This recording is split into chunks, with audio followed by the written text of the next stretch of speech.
जय हिंद, वंदे मातरम। दोस्तों, आज की यह वीडियो संपूर्ण यूट्यूब के इतिहास में एकमात्र ऐसी वीडियो साबित होगी जिसको देखने मात्र से ही अपने एग्जाम में आंसर को एक नैनो सेकंड में क्लिक कर पाएंगे या कर पाएंगी। याद रखिएगा, यह सबसे यूनिक वीडियो है जिसमें केवल लाइन देख लो और आंसर टिक हो जाएगा कि यह किसका, कोई अर्थ निकालने की जरूरत ही नहीं है। तो देखिए, मजा आने वाला है दोस्त। उठाइए एक पेन और कॉपी। अलंकार को आज जड़ से खत्म कर देते हैं मात्र 10 मिनट के अंदर। देखिए, अलंकार से दो क्वेश्चन जो नॉर्मल तौर पर पूछे जाते हैं उसकी परिभाषा से पूछे जाते हैं। पहला क्वेश्चन यही बन जाता है कि यह बता दीजिएगा कि काव्य की शोभा बढ़ाने वाले तत्व को क्या कहते हैं। ऑप्शंस दे देता है छंद। छंद में बहुत सारे ऑप्शंस, रस आ जाएगा, अलंकार आ जाएगा, समास आ जाएगा, संधि आ जाएगा, है ना। तो आइए डाल लीजिएगा अलंकार। अलंकार का अर्थ जान लीजिएगा कि अलंकार यानी अलम धनकार। अलंकार का मतलब होता है, यानी दो शब्दों से यह मिलकर बना है, एक अलम है और एक कार है। यहां अलम का अर्थ होता है आभूषण या गहना। जिस तरीके से मेरे लाल एक स्त्री एक बहन अपने शरीर पर आभूषण को पहनती है और बहुत सुंदर लगती है, उसी तरीके से काव्य जो है, काव्य का आभूषण क्या है? काव्य का आभूषण है अलंकार है। तो स्त्री के लिए उसका आभूषण गहना होता है, इसी तरीके से काव्य का आभूषण होता है क्या? अलंकार होता है। तो अलम का अर्थ होता है आभूषण या गहना। तो मतलब निकल कर आया कि काव्य की शोभा बढ़ाने वाले तत्व को अलंकार कहते हैं। अगर हम परिभाषा को बहुत आसानी से समझें तो अलंकार शब्द यानी अलम और एवं कार से बना हुआ है, जिसका अर्थ आभूषण या विभूषित करने वाला। सिंपल सा है, ये एक परिभाषा आप लिख लीजिएगा जो एग्जाम में बहुत अच्छे से पूछी जाती है। अच्छा, अलंकार आपने देखा होगा बहुत से, आपने अनुप्रास, यमक, श्लेष, है ना, उपमा, रूपक, उत्प्रेक्षा, मानवीकरण, अतिशयोक्ति, बहुत तरह तरह के अलंकार। लेकिन आज तो इतना आसान होने वाला है जैसे आपने हिंदी में कहोगे अरे सर ये तो सबसे यूनिक था, मतलब इससे पहले आपने पढ़ा ही नहीं होगा। तो मैं आपको बताता हूं, मेरी ये वीडियो अलंकार की एक और दोस्तों 7 से 8 मिलियन वाली वीडियो है, आपने देखी होगी। तो अलंकार के भेद प्रमुखता दो प्रकार के माने जाते हैं। अलंकार दो प्रमुख प्रकार के, शब्दालंकार होता है, एक अर्थालंकार होता है, ठीक है ना। एक उभय अलंकार आता है, लेकिन प्रमुख रूप से दो प्रकार के अलंकार होते हैं, जिसमें शब्दालंकार में अनुप्रास, यमक, श्लेष, पुनरुक्ति वगैरह डॉट डॉट आ जाते हैं। और अर्थालंकार देखो, जो शब्द के द्वारा इंडिकेट होते हैं वो शब्द, जो अर्थ के द्वारा होते हैं वो अर्था, उपमा, रूपक, उत्प्रेक्षा, मानवीकरण। इनको लिखने की जरूरत नहीं, अभी लिखो मत, केवल अब डालिए हेडिंग कि अगर हम अर्थालंकार में उपमा अलंकार पढ़ रहे हैं। भाई क्वेश्चन अगर आ गया कि मुख चंद्रमा सा सुंदर है तो बताओ कौन सा अलंकार। अब बच्चा परेशान, समझो इतना आसान मैं बना दूंगा कि आप एग्जाम में 1 नैनो सेकंड, तो बहुत बड़ी बात है, नैनो से भी छोटा अगर है तो भैया उसमें भी आंसर क्लिक होगा। देखिए, उपमा अलंकार को पढ़ने के लिए बस एक लॉजिक, एक सिंबल याद रखो। जब पंक्ति में योजक चिन्ह आ जाए और उसके बाद सा सी से सम, याद रखिएगा, सा सी से सरिस या सम भी लिख लीजिएगा, सासी से सम, सरिस वगैरह इस तरीके के शब्द देखने को मिल जाएं तो उसमें उपमा अलंकार ठोक दीजिए। मतलब योजक चिन्ह, अब दिमाग में ये डाल लो कि हर योजक चिन्ह वाला उपमा नहीं होगा। योजक चिन्ह की कंडीशन यह है कि योजक चिन्ह के बाद यह जरूर आना चाहिए। जैसे मुख चंद्रमा, योजक चिन्ह के बाद देखिए सा आया, योजक चिन्ह के बाद सा आया, सा आ जाए, सी आ जाए, सम आ जाए, से आ जाए, सरिस। तो मतलब यह है कि उपमा अलंकार तभी आएगा जब तुलना होगी, दो वस्तुओं में कंपैरिजन होगी। कहता है मुख चंद्रमा सा सुंदर है, मुख की तुलना चंद्रमा से कर दी। कर कमल सा कोमल है, हाथ की तुलना दोस्तों कर दी है ना कमल से, है ना। याद रखिए, अगर नहीं समझे तो आइए ध्यान दीजिएगा।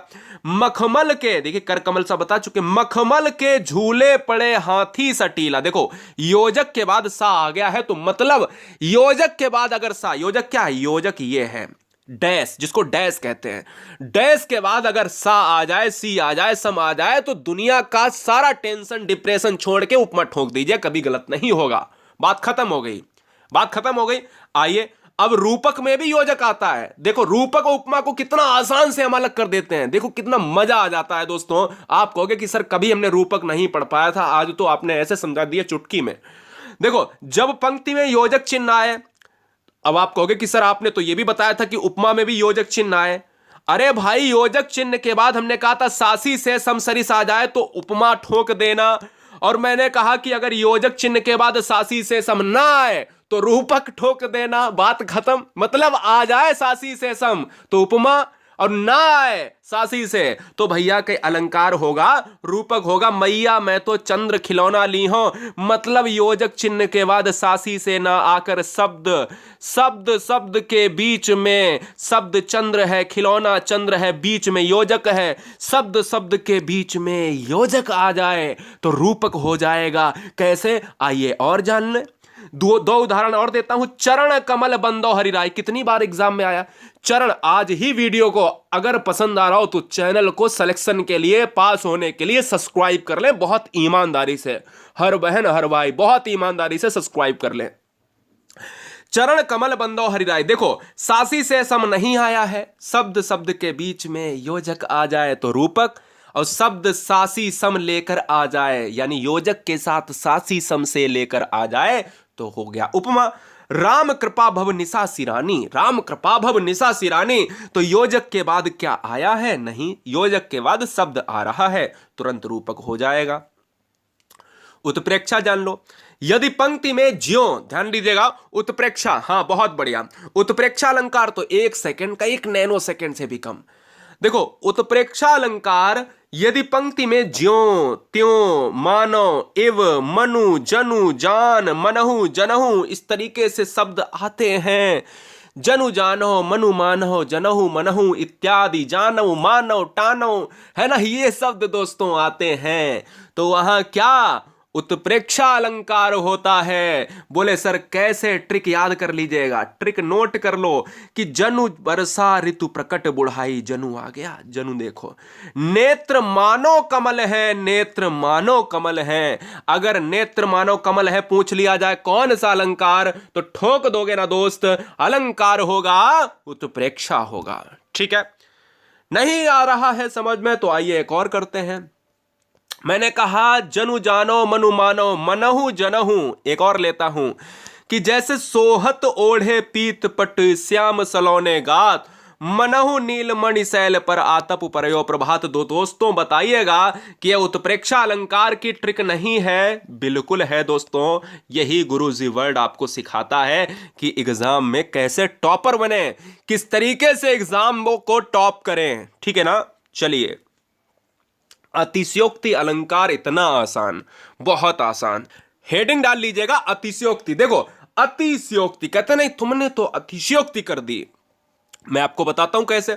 अतिशयोक्ति का मतलब होता है जहां किसी गुण या स्थिति का बढ़ा चढ़ाकर वर्णन किया जाए। अतिशयोक्ति का मतलब होता है कि जब भी कोई बात को बढ़ा चढ़ाकर कह दिया जाए, बस इतनी ही परिभाषा आपको याद रखनी है कि जब भी किसी भी स्थिति को बढ़ा चढ़ाकर, मतलब तिल का ताड़ बना देना। आपने देखा होगा आपके भी मोहल्ले में, आपके भी शहर कस्बे में, आपके आसपास पड़ोसी भी ऐसे बहुत से लोग होते हैं जिनमें एक आधा लोग छोटी बात को बड़ी बात बनाकर बताता है ना।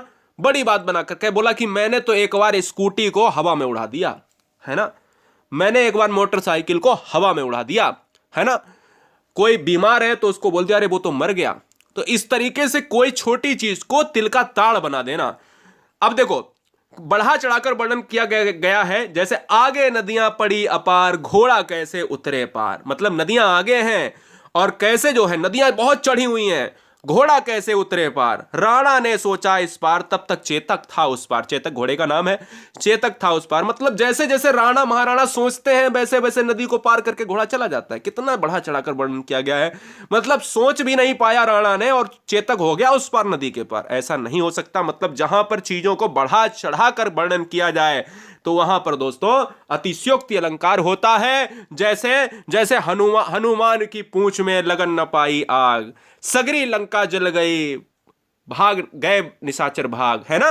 तो हम कहते हैं ना जहां पर चीजें बढ़ा चढ़ाकर दोस्तों प्रस्तुत की जाए वहां पर होता है अतिशयोक्ति, होता है बढ़ा चढ़ाकर वर्णन किया जाता है। यह दिमाग आपको लगाना पड़ेगा। आइए मानवीकरण अलंकार की बात कर लेते हैं, बहुत आसान है। मानवीकरण नाम से पहचानो, मानवीकरण जिसमें मनुष्य का समावेश हो, मनुष्य का समावेश हो।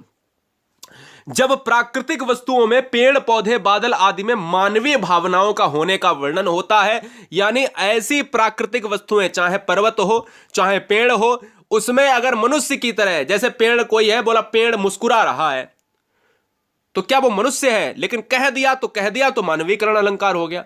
बोले चंद्रमा साथ साथ चल रहा है, चंद्रमा आज उदास है, सूर्य आज बहुत उदास है ना। तो ये क्या है? ये दोस्तों मनुष्य की तरह अगर कोई भी प्रकृति की वस्तु कार्य करती है तो मानवीकरण होता है। जैसे फूल हंसे कलियां मुस्काई, फूल हंस रहे हैं कलियां मुस्कुरा रही हैं, क्या ऐसा संभव है? नहीं। तो ऐसा जब संभव नहीं है तो मनुष्य मानवीकरण अलंकार होगा, क्योंकि कोई प्राकृतिक वस्तु अगर मनुष्य की तरह कार्य कर रही है तो वहां पर मानवीकरण होगा। सागर के उर पर नाच नाच कर करती लहरें मधुर गान, सागर है उस पर नाच नाच कर, क्या लहरें मधुर गान, मतलब लहरें नाच भी रही हैं और मधुर गान मतलब वो गाने गाने भी गा रही हैं। ऐसा होता है क्या? नहीं, लेकिन फिर भी कवि कहता है ना, सागर के तट पर, सागर के किनारे नाचती भी हैं लहरें और मधुर गान भी, गाना भी प्रेषित करती हैं, तो मतलब मानवीकरण अलंकार होगा। शब्दालंकार, अभी तक अर्थालंकार हमने पढ़ा। अब शब्दालंकार तो 3 अलंकार आपको हमेशा याद रखने चाहिए, एक अनुप्रास, एक यमक और एक श्लेष। आइए जान लेते हैं, बहुत आसान है। शब्दालंकार में सबसे पहला पॉइंट आपको याद रखना है कि 3 प्रकार के शब्दालंकार प्रमुख रूप से होते हैं, होते तो ज्यादा हैं लेकिन प्रमुख रूप से होते हैं, ये इंपॉर्टेंट है। सबसे पहला आपको याद रखना है अनुप्रास अलंकार। अनुप्रास अलंकार की एक नॉर्मल सी ट्रिक है कि अनुप्रास, जब कोई वर्ण, ध्यान दो दोस्तों, वर्ण क्या होता है? वर्ण वो होता है जिसके क्या है, जिसको आप ब्रेक नहीं कर सकते, जिसके आप टुकड़े नहीं कर सकते, जिसको आप तोड़ नहीं सकते।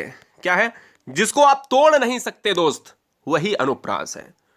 यानी वर्ण, वही क्या है? वर्ण है। तो वर्ण अगर बार बार आए तो अनुप्रास अलंकार होता है। जैसे चारु चंद्र की चंचल किरणें, तो वर्ण क्या है? चा आ रहा है। मधुर मधुर मुस्कान मनोहर मनुज वेश का उजियाला, मधुर मधुर मुस्कान मनोहर मनुज वेश का उजियाला, मां की आवृत्ति हुई है इस लाइन में, तो आवृत्ति अगर वर्ण की हो रही है तो अनुप्रास होगा। बोलो कॉन्सेप्ट क्लियर है? मैं कहता हूं बिल्कुल क्लियर है।